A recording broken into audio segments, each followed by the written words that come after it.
Here are 10 things the 42-year-old version of myself as a musician would tell the 22-year-old version of myself as a musician if I could go back in time. Let's get into it. Hey everybody, my name is Travis Mark. I'm the host of the Musician's Mentor podcast and now this Musician's Mentor YouTube channel. Welcome. Please do me a favor while you are here. Check out the content, maybe drop some comments, but most importantly, please do hit that subscribe button. Thank you. So these are some things that I think would have made my journey over the last 20 years a lot easier had I had the insight that I now have. I'm not going to talk about them in any specific order. I'm just going to ramble them off as they come to me.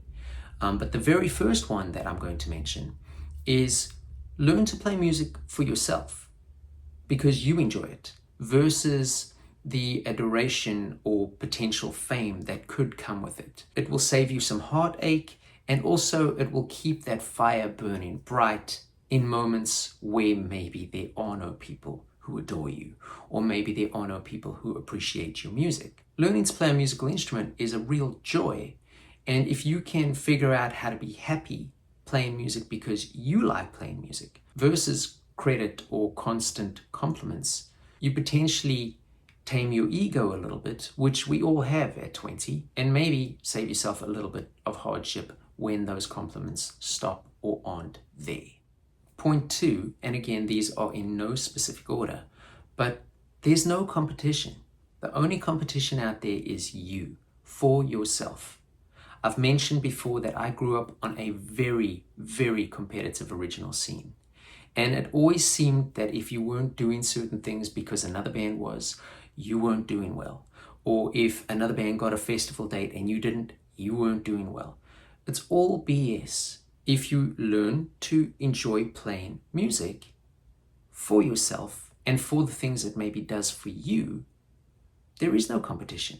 It took me a while to learn this, mostly because of how competitive the industry I grew up on was. But as somebody who still plays weekly gigs, I can tell you there is no competition. I still love what I do and I love the community in which I do it at. I don't look at anybody as competition and I hope that none of them look at me in that light either. Point 3 again ties very closely to 1 and 2, and that is play music for the enjoyment of playing music. Take all the potential perks that could come from it away and ask yourself if you would still play. For me, that answer is yes. I love what it does to my brain. I love how it affects my dopamine. I love how it's given my life structure and taught me self-discipline and how to reach goals, even if no one ever hears those goals. If I want to take the time to learn some crazy guitar thing that would never be acceptable to play on a gig or even in studio, I get that reward. I put that time in and I get that reward, and it's really great for my mental health. I know I'm not alone in this because I have discussions with musicians about these types of things all the time. So I'm not trying to hammer the point home, but in similar vein to point 1 and 2, learn to play music for the enjoyment of playing music. If you can find the enjoyment away from fame and money and travel and all the other perks that do and will come with it if you work hard enough, it stays pure. You don't lose that love for music that you have, the reason you first got into music, because you're not doing it for the reasons that people might suspect. On that note, taking us to point 4, if you are in the position that your band or your artistic career starts making you money, from the very first time that happens, take 10% of that money and start putting it aside. I do this. I've spoken about it on the channel. I think it is beneficial, especially if you do want to think about future retirement, which a lot of musicians don't get the luxury of. 10% can really grow in compound interest if you put in it in the right channels. I didn't do this as a 22-year-old. I've been doing it for years, but I didn't start it 20 years ago, and I wish I had. So if you think that you're going to be doing this long term, start thinking about your finances as quick as possible. In fact, if you're gigging even younger and maybe somebody else is maybe managing your money, have these conversations if you want to be more involved with your future self. The fact that so many of my musician friends have no exit plan, no retirement plans, and they're basically just all hoping that they can gig until they die is admirable. But I don't necessarily want to be doing that. Unless it's purely for enjoyment. I don't want to be playing because I need the money. So start thinking about those things if you're not already. Number 5, it's not a race. You don't have to rush through everything. Enjoy yourself. Take your time. You might not be able to do this tomorrow. So if you're getting to make music today, savor the moment. I've unfortunately lost some band members in my life. So I can tell you that without doubt, those moments will not last forever, regardless the level of your career. Savor the moment. It's not a race. Enjoy it. And at that note, it brings me to my next point, point number 6, which is appreciate, experience, and value the people that you get to play music with. They might not be here tomorrow. And you become like family. The difference between band families and actual families is you almost choose them, sometimes by default, and sometimes you aren't even friendly at the start, but you spend so much time together that you do become like family.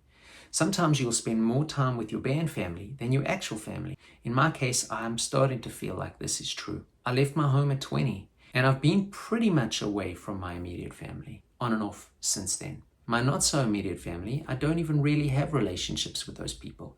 Now, yes, I could try harder, that's a whole different thing, but band members can be great assets to your life. So be good to them and really hone the experience that you will have with these people, because it can build extremely strong bonds. At number 7, and this might seem like a no-brainer, but do not take your health for granted. It's so easy to look at our superstar, rock star kind of heroes and think that we need to do certain things, and I'm not judging any of it. But just know that the more you abuse your body, the harder things are going to be. Music-related injuries are real. As you get older, those injuries become more obvious. So try and get into a routine that at least helps your body versus hurts your body. I'm not saying don't have fun, have all the fun you want, but maybe start adapting certain things to your lifestyle, like better eating and maybe exercising and maybe better sleep. Better sleep, I really fail at. I gig a lot and I work in studio a lot. Sessions can go all night sometimes. Gigs can go all night sometimes. Sometimes I'm getting maybe 2 hours sleep a night, and that is pretty normal for me and has been since I was 22. So find ways to get the rest you need, because sleep can really affect your physical health and your mental health. So do not take your health for granted, even if you are only in your 20s, because you might still feel fine in your 40s. But what's it going to be like when you're 50, 60, 70, especially if you haven't made plans for retirement and you still are having to lug gear and play these long sets?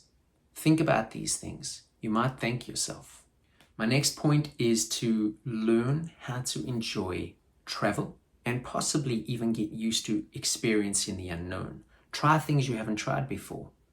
If you're in a band that's doing pretty well, you'll find that potentially you're exploring parts of your cities, counties, countries, or even the world that you might never have gotten to go to. So don't take it for granted and think it's going to last forever, although it might. And instead, explore. Try things you haven't done. Go to a coffee shop you've never gone to. Have a conversation with a stranger in a town you're never going to go back to, or maybe think you'll never go back to. If you do this, it can enrich your life, it can open your mind, and travel really can expand one's mindset. So while a lot of musicians do go and study for higher degrees and do go to colleges and university, if you found yourself traveling from a young age, like I did, really let that soak in, because it can open your mind to world experiences that the average person never gets to experience.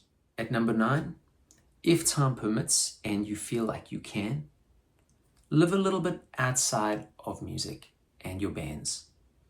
Develop relationships, take up some hobbies, whatever they may be, because life is short. Tomorrow could be your last day.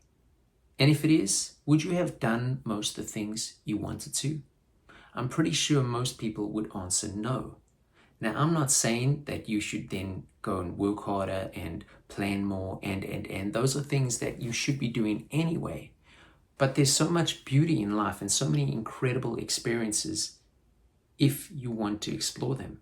Read a book, watch a good movie, go out with some friends, make some friends, maybe take a hike or a walk, or if that's not your thing, a drive. If you don't have a car, pick up the phone. Do something that enriches your life away from music, because it will affect your music. The more fulfilled you feel as a human, the more fulfilled you're going to feel as a musician. And I know that that possibly comes off a little bit as a hippie type mentality, but I promise you it's true. Like I said earlier, at 22, you are so focused on more, that sometimes taking a step back to appreciate the other things that you might not think are important at 22 can really enrich your life. And lastly, at number 10, and I'm pretty sure you figured out this one by now because I have briefly mentioned it in a lot of these points, but enjoy the journey. As cliche as it sounds, everybody thinks it's about the destination. It's not. It's the journey. The people you meet along the way, the places you explore, the different things you got to see and experience. I know it's like so typical, right? But I didn't realize that at 22. At 22, I was so focused on my band getting to that next level that that's all I focused on. And I have no regrets because the bands that I've been in have all done really well. So I'm appreciative of that, and I'm not taking for granted the amount of work that had to be put in to achieve those goals. But for the last 10 years or so, it's been really nice to understand that I can take a step back. I can try to relax a little. I can do some things that aren't always about work. And I love my work.